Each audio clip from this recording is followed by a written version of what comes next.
თითქმის ყველა თამაშს მსოფლიოს ნებისმიერ კუთხეში საბრძოლო მომზადების დანიშნულება ჰქონდა. ასეთი იყო ოლიმპიური თამაშებიც, რომელიც შეიქმნა ძველ საბერძნეთში 2700 წლის წინ. და ასე იყო საქართველოშიც. და აი ახლა ეთნოსპორტის ფესტივალზე ძველი ქართული ტრადიციული თამაშებიდან რამდენიმე სახეობას გაგაცნობთ.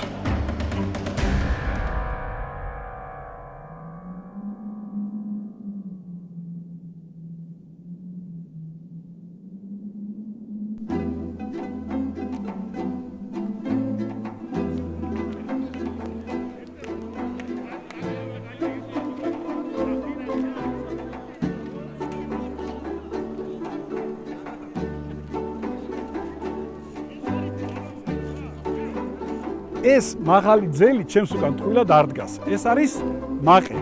აი ამის თავზე დღეს შემოდებენ ფაფახს და ცხენოსნები შეეცდებიან, რომ ის შუბით ჩამოაგდონ. ამას პარაზობას ეწოდება ყაბახი. სხვათა შორის, როდესაც აქ მოვედი, გამახსენდა აკაკი წერეთლის შესანიშნავი რომანი ბაშიაჩუკი, როდესაც მთავარი გმირი ყაბახის დროს თავს წააცლის მოღალატე მაყაშვილს.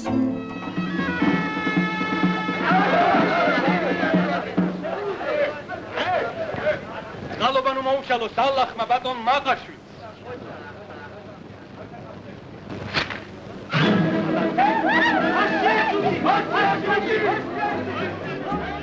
ახლა ეთნოსპორტის ერთ-ერთ ორგანიზატორს ლევან კიკალიშვილს ვკითხავ ყაბახის წესების შესახებ.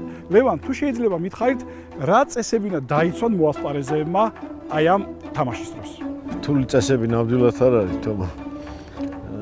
მარტივად არის, ან შუბით, ან ისრით, ფშვილდით, უნდა გაჭენებული ცხენიდან მოთამაშეებმა ჩამოაგდონ ზედ შემოდებული, ეს შეიძლება თასი იყოს, შეიძლება ფაფახი იყოს.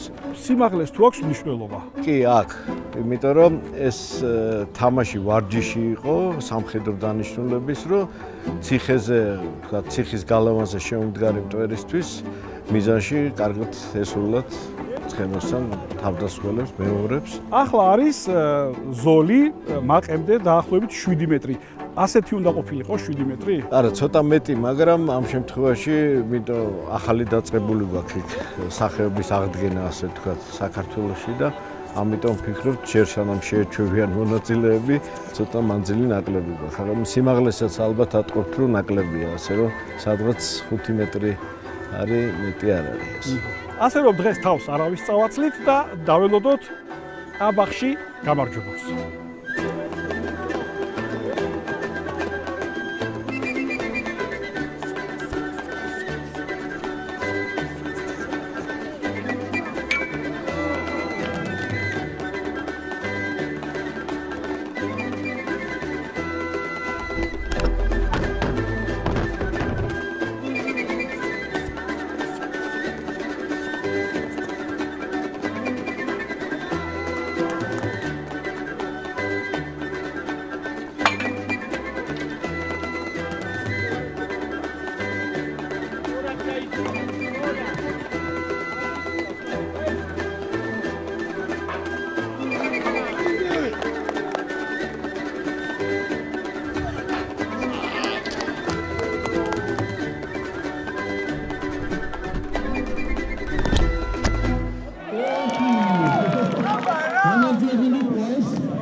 მაშ ასე ყაბახში გამარჯვებული გამოვავლინეთ და ახლა ჩვენ უნდა გავიცნოთ ძველი ტრადიციული ქართული თამაშობა, რომელსაც ქვია ციხის აღება. რატო ქვია ციხის აღება და რა თამაშია აი ნაკლებად? ახლა დეტალურად აგიხსნით. თამაში არის 2 წლისგან შემდგარი, სადაც არიან დამპყრობლები, ესე ვთქვათ, შემტევი ბავშვები ამ შემთხვევაში და მეორე არის მცველები, რომლებიც იცავენ თავიანთ ციხეს. თუ მცველებმა დაგიჭირეს შემოსევის დროს და ოდნავ ხელი მაინც შეგახეს, სამწუხაროდ თამაშიდან ეთიშებით. თუ ბავშვი გადმოგვეპარა, ისე რომ ხელი არ შეგვიხია, ანუ არ დაგვიჭერია, ამ შემთხვევაში მას შეუძლია ციხეს ხელი დაადოს, ანუ შეახოს და ციხე ჩათვლილი იქნება აღებულად. ჩვენი დოკუმენტური სერიალის სპონსორია ლიდერ სპორტი. სწორედ მათი დახმარებით ვცდილობთ ქართული ტრადიციული თამაშების მაყურებლისათვის გაცოცხლებას.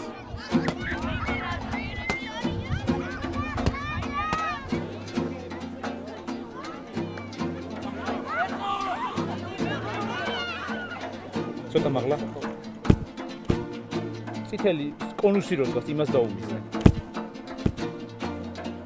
ეგრე. გოუშ. ცოტა დამაგდა, თორემ გავხდებოდი დღევანდელი ტურნირის გამარჯვებული, მაგრამ მე მგონი შანსები მაქვს.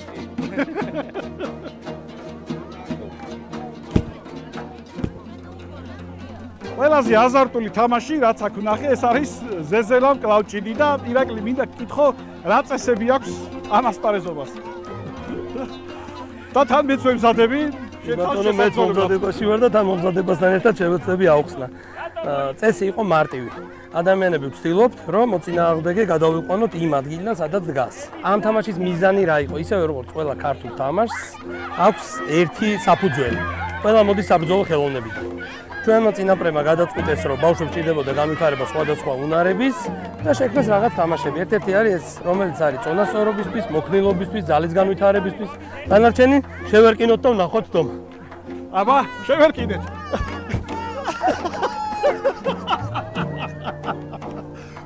ეხლა ვინ გაიმარჯვა? მე ვიმარჯვე. როგორ ჩანს ჯერ კიდევ დიდი შრომა მჭირდება იმისათვის, რომ ზეზელამ კლავჭიში ვიყო გამარჯვებული. ერთსაც ვწდი და შემდეგ უკვე სხვა ასპარეზობისკენ გადავინაცვლებ. დია.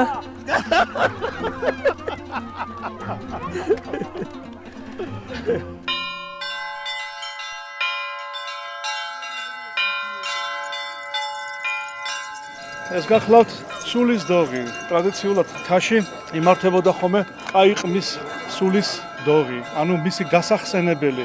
ეს დოღი არის კახა ზარნაძე იყო ესეთი უბადლო მეიარაღე, რომელმაც უამრავი იარაღი აღადგინა, უამრავი თამაშობა გაიხსენა, უამრავი წესი და ზნე ჩვეულება ქართველთა თისა და არა მთისა და დღეს დიდი დღე გვაქვს და ჩვენი დევიზია წინ წინაპრებისაკენ გენაცვლეთ.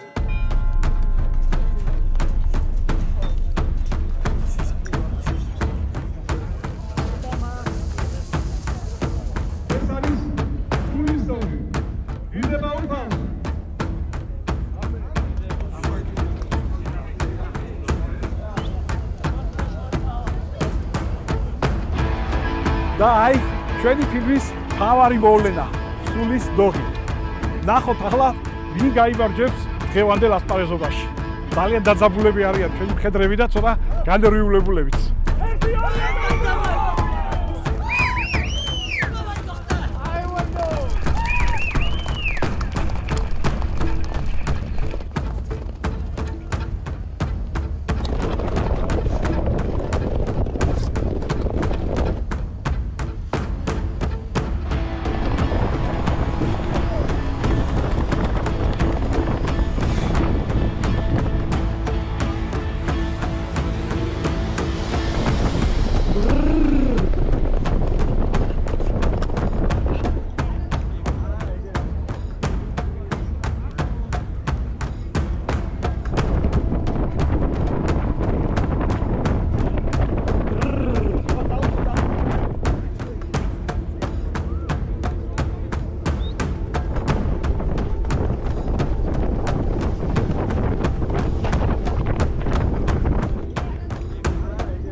გენაცვალე ძმაო.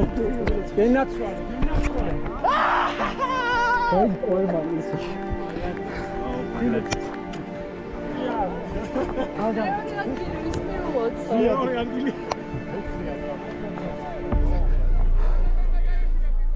ესეც ეთნოსპორტის ფესტივალი.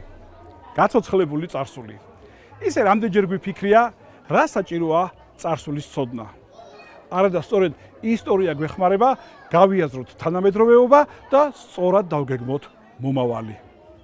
და აი აქედან, ბაზალეთიდან ჩვენი წინაპრების სახელით მოვუწოდოთ საფრანგეთში ჩვენს ოლიმპიელებს.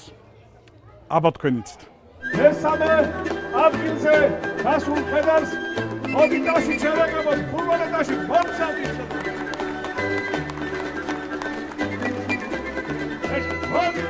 მოდი მომიხვალს შეგავი შეგავალო. უცნობა რაიტო ვენაცვალეს. პირველ ადგილზე გასულს ეს არის ახალგაზრდა, ეს არის ჩემპიონს. ეს არის გასხმარავალი. აში დაგაგები.